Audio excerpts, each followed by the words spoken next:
नाम की एक लड़की को देखते हैं जो टेलीविजन नेटवर्क पर काम करती थी। एक दिन रात को ये कहीं पर जा रही थी, हर तरफ कर्फ्यू लगा हुआ था। अचानक से दो आदमी इसके सामने आ जाते हैं और इसके साथ बदतमीजी करने लगते हैं। ये आदमी दरअसल गवर्नमेंट की पार्टी के थे। ईवी अब वहाँ पर बहुत चिल्लाती है और मदद के लिए बुला रही थी। तभी उधर एक आदमी आता है जिसने मास्क पहना हुआ था और सर पर हैट लिया हुआ था। इस मास्क की एक कहानी है, ये हमें आगे जाकर पता चलेगी। ये आदमी अपना नाम वी बताता है। वी यहाँ पर उन दो आदमियों को मार देता है। इस बात से एवी बहुत ज्यादा डर गई थी, लेकिन वी यहाँ पर बहुत ही प्यार से एवी से बात कर रहा था और उससे पूछता है, क्या तुम मेरे साथ मेरा शो देखने चलोगी? काफी ज्यादा सोचने के बाद एवी उसे चलने के लिए हाँ बोल देती है। You may call me V. और ये दोनों एक बिल्डिंग की छत पर आ जाते हैं। ईवी उसे देखकर कोई जादूगर समझ रही थी। उससे पूछती है, तुम्हारी जादू दिखाने वाली चीजें कहाँ पर है? जिस पर वो उससे कहता है कि मैं तुम्हें आज कुछ नया दिखाने वाला हूँ। तभी इनके सामने एक बिल्डिंग धमाके से उड़ जाती है और वहाँ से थोड़ी देर बाद आतिशबाजी होने लगती है। वी ये सब देखकर बहुत खुश हो रहा था, मगर ईवी ये सब देखकर डर जाती है और वहाँ से चली जाती है। अब ये खबर हर जगह पर फैल चुकी थी। सब लोग परेशान थे। गवर्नमेंट इस धमाके के बारे में जल्द अज जल्द पता करने का कहती है। अब लोग इस बारे में ज्यादा परेशान ना हो तो इस बारे में गवर्नमेंट की तरफ से खबर दी जाती है कि वो बिल्डिंग बहुत पुरानी थी, इसीलिए हम लोगों ने धमाके से उड़ा दी। जब ये खबर टीवी पर दी जा रही थी तभी उधर न्यूज ऑफिस में वी आ जाता है, जिसने अपने साथ बॉम्ब बांधा हुआ था। वो इस खबर को रोक देता है और खुद टीवी पर लाइव आ जाता है और सबको बताता है, जो धमाका हुआ इसमें मेरा हाथ था। ये बात वो सारी दुनिया को बता देता है और साथ ही साथ वो ये भी बताता है यहाँ की गवर्नमेंट दुनिया को अपना डर दिखाकर उन पर राज करना चाहती है और 5 नवंबर को हम सब इकट्ठे होंगे, पार्लियामेंट के बाहर मिलेंगे। अब इस खबर को खत्म करके वी यहाँ से जा रहा था, तभी उधर पुलिस ऑफिसर आ जाता है जो उस पर गन कर लेता है और उसे रोक लेता है। तभी उधर ईवी भी पीछे से आकर उस पुलिस ऑफिसर पर स्प्रे कर देती है, जो कि मिर्ची स्प्रे था, मगर ऑफिसर उसको गन मारकर बेहोश कर देता है। ईवी ने यहाँ पर ऐसा इसलिए किया था क्योंकि एक बार वी ने भी उसकी मदद की थी। अब ईवी तो उधर बेहोश हो गई थी। ये सारा कुछ रिकॉर्ड हो गया था, इसीलिए वी उसको उठाकर अपने घर ले जाता है। सब कुछ रिकॉर्ड होने की वजह से अब पुलिस ईवी को भी ढूंढने लगती है। उनको लग रहा था कि ये भी वी के साथ मिली हुई है। उधर घर में जब ईवी को होश आता है तो वो वी के घर पर थी। तभी वो उससे पूछती है कि मैं कहाँ पर हूँ, जिस पर वो उसको बताता है कि ये मेरा घर है। तभी वो यहाँ से जाने लगती है। वो कहता है, रुको, अगर तुम गई तो पुलिस तुम्हें पकड़ लेगी, क्योंकि पुलिस को अब तुम पर भी शक है कि तुम मेरे साथ मिली हुई हो। जिसके बाद वी एक घर में जाता है, जहाँ पर जाकर पहले वो कमांडर को मारता है और फिर फादर को। उसने इन दोनों को क्यों मारा था ये हमें आगे जाकर पता चलेगा। और उनको मारकर उनके पास एक गुलाब रख देता है। उधर ऑफिसर इन सब के बारे में पता करता है, मगर उसको कुछ नहीं मिलता। ऐसे ही बहुत दिन गुजर जाते हैं। ईवी अभी भी वी के घर पर ही रह रही थी। वो उसके साथ कभी कुछ गलत नहीं करता। वो उसके लिए खाना बनाता है, नाश्ता बनाता है और उसको काफी अच्छे तरीके से रख रहा था, मगर वो घर में भी मास्क पहनकर रहता था। बगैर डरे जो भी मुल्क के लिए कर रहा था, ईवी को उसका ये काम अच्छा लग रहा था। उसको भी इसकी तरह आजादी से जीना था, मगर जैसे वी यहाँ पर बड़े बड़े लोगों की जान ले रहा था, उन्हें मार रहा था, उसको बिल्कुल अच्छा नहीं लगता। वो वी के घर से भाग जाती है। अब ईवी भागकर अपने बॉस के घर आ जाती है, मगर वो डर रही थी। उसका बॉस कहता है, डरने की कोई बात नहीं। तभी वो उसको एक मशहूर पेंटिंग दिखाता है जो इसने चोरी की थी और साथ ही कुरान। हालांकि वो क्रिश्चियन था, मगर फिर भी उसके घर में कुरान था, जो इसके लिए बहुत ज्यादा खतरनाक साबित हो सकता था। दूसरी तरफ ऑफिसर अब एक लेडी डॉक्टर के पास आता है और उसको वो ही गुलाब दिखाता है जो वी लोगों को मारकर उनके पास छोड़ जाता था। डॉक्टर उस गुलाब को देखकर डर सी जाती है। ऐसा लग रहा था कि शायद ये गुलाब के बारे में जानती हो। अब जब वो रात को अपने घर पर थी और सोने लगती है, तभी उनके घर में वी आ जाता है। वो उसे देखकर कहती है, मैं समझ गई थी उस गुलाब को देखकर, सबके पीछे तुम्हारा हाथ है। अब डॉक्टर उसको ऐसा क्यों कहती है ये हमें आगे जाकर पता चलेगा। आज भी एक और गुलाब डॉक्टर को देता है। इसका मतलब कि ये डॉक्टर को भी मारने वाला था। वी के साथ जो कुछ भी हुआ था, डॉक्टर उससे माफी मांगती है। तभी वी उनको इंजेक्शन देकर मार देता है।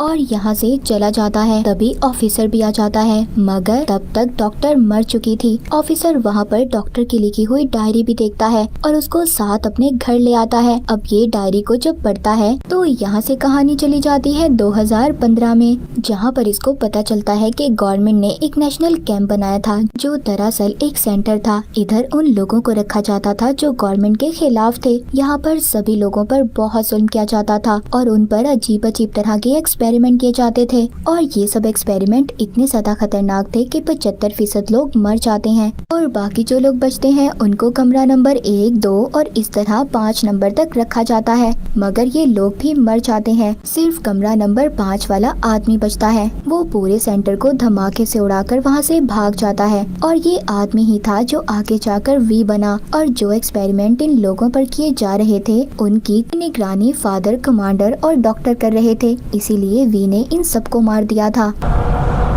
अभी हम देखते हैं ईवी का जो बॉस था उसको पुलिस वाले पकड़ लेते हैं क्योंकि उसने चांसलर के खिलाफ टीवी शो किया था। उधर से ईवी भी भाग रही थी मगर पुलिस उसको भी पकड़ लेती है। अब पुलिस जब उससे वी के बारे में पूछती है तो वो कुछ भी नहीं बताती, जिस वजह से उसको बहुत तकलीफ दी जाती है। उसके बाल तक काट दिए जाते हैं, जिसके बाद उसको जेल में बंद कर दिया जाता है। वहाँ पर उसको कागज पर कुछ लिखा हुआ मिलता है जिसमें एक लड़की के बारे में लिखा गया था जो गलत काम करती थी। इस वजह से उसको गवर्नमेंट ने सजा के लिए उसी जगह पर कैद कर दिया था जहाँ पर वी भी था। उस लड़की पर तरह तरह के एक्सपेरिमेंट किए गए जिस वजह से वो मर गई, मगर उसने हार कभी भी नहीं मानी। अब ये सब पढ़कर उसे भी हौसला मिलता है। उसके अंदर से डर बिल्कुल खत्म हो चुका था। तभी उधर आदमी आता है, कहता है ईवी तुम आजाद हो, तुम्हारे अंदर कोई डर नहीं है। इतना कहकर वो आदमी चला जाता है। अब ईवी यहाँ से आजाद होकर वी के घर पर चली जाती है जहाँ पर उसे पता चलता है जितनी भी उसे तकलीफ दी गई सब कुछ वी के कहने पर किया गया था।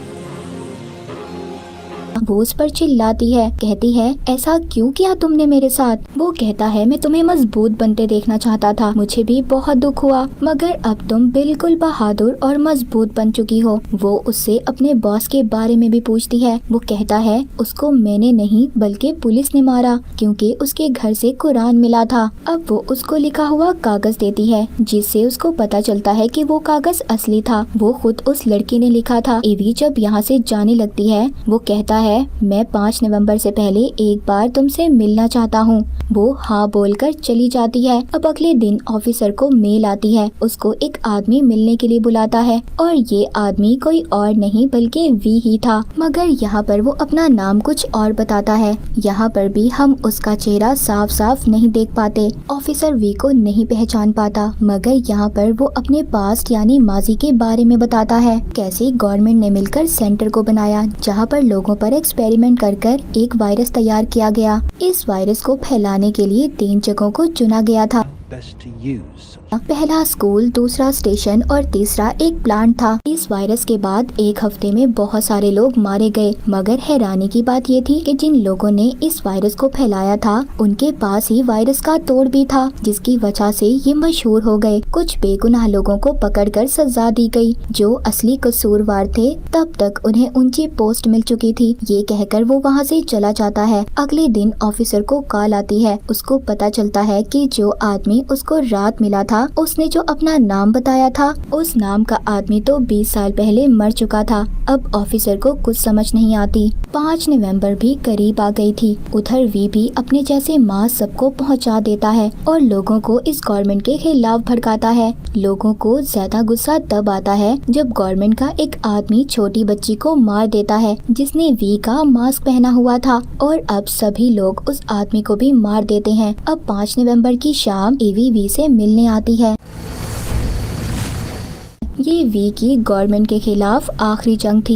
ये पार्लियामेंट की बिल्डिंग को उड़ाने वाला था। ये ईवी को बारूद से भरी हुई ट्रेन दिखाता है। वो ईवी को कहता है मेरे जाने के बाद मेरा सब कुछ तुम्हारा है। वो कहती है देखो ये सब छोड़ दो, हम यहाँ से कहीं दूर चले जाएंगे, मगर वो कहता है नहीं, मुझे जाने दो। ये कहकर वो अंडरग्राउंड रास्ते से होकर चला जाता है। अब सभी लोग वी जैसा मास्क पहनकर सड़कों पर निकल आते हैं। जब गवर्नमेंट को पता चलता है तो वो पार्लियामेंट के बाहर काफी ज्यादा तादाद में आर्मी भी बुला लेते हैं। अब वी ने भी खुद को पुलिस के हवाले कर दिया था। वहाँ पर पुलिस का एक आदमी इसकी शर्त के मुताबिक चांसलर को भी ले आता है। वी उसको मार कर उसकी जेब में गुलाब रख देता है। अब जो पुलिस का आदमी था वो वी से कहता है, मुझे तुम्हारा चेहरा देखना है। जो वो ना करता है तभी भी उधर उसके बहुत सारे आदमी वी पर गोलियां बरसाते हैं, मगर वो उन सब आदमियों को मार देता है। अब वो भी बहुत ज्यादा जख्मी हो चुका था। ईवी जब वी को देखती है तो कहती है, मैं तुम्हें हॉस्पिटल ले जाती हूँ। जिस पर वो कहता है, नहीं, मैं मरने वाला हूँ, और हाँ, जाते जाते मैं तुम्हें बताना चाहता हूँ कि मुझे तुमसे प्यार हो गया था। तुमसे मुझे वो सब मिला जो आज तक मुझे अपने से नहीं मिला। और इतना कहकर वी मर जाता है। ईवी भी उसकी लाश को उठाकर फूलों में ट्रेन में रख देती है और उधर ट्रेन को चलाने लगती है। तभी उधर ऑफिसर आ जाता है। वो कहता है, तुम ये सब क्यों कर रही हो? वो कहती है, वी बिल्कुल ठीक था। यहाँ के लोगों को ऐसी गवर्नमेंट की कोई जरूरत नहीं जो लोगों की दुश्मन हो। ऑफिसर भी अब उसको नहीं रोकता और वो ट्रेन को चला देती है। उधर लोग भी पार्लियामेंट तक पहुँच गए थे। आर्मी चांसलर के ऑर्डर का इंतजार कर रही थी, मगर वो तो मर चुका था। कुछ देर के बाद ट्रेन जो ईवी ने चलाई थी वो पार्लियामेंट तक पहुँच जाती है। उधर बहुत बड़ा धमाका हो जाता है और बाद में आतिशबाजी भी। मतलब यहाँ के लोगों के लिए नई सुबह। ऑफिसर ईवी से पूछता है कि वो मास्क वाला आदमी कौन था? कहती है, मैं नहीं जानती, मगर हम सब में से ही था। और अब मैं आपको मास्क के बारे में बताती हूँ। आज से 500 साल पहले एक आदमी था। उस आदमी का नाम गाय फोकस था। उसने कुछ लोगों के साथ मिलकर गवर्नमेंट की बिल्डिंग को तबाह करने का प्लान बनाया, मगर किसी वजह से वो आदमी अपने प्लान में कामयाब नहीं हुआ और वो पकड़ा गया। उसको फांसी दे दी गई। इसके बाद लोग एक त्योहार मनाने लगे। इसमें लोग उस आदमी का पुतला बनाकर ये मास्क लगाते थे और उसकी याद में वी भी मास्क को पहना करता था, जो उसकी तरह ही बहादुर बनना चाहता था। और इसी के साथ ये मूवी यहीं पर खत्म हो जाती है।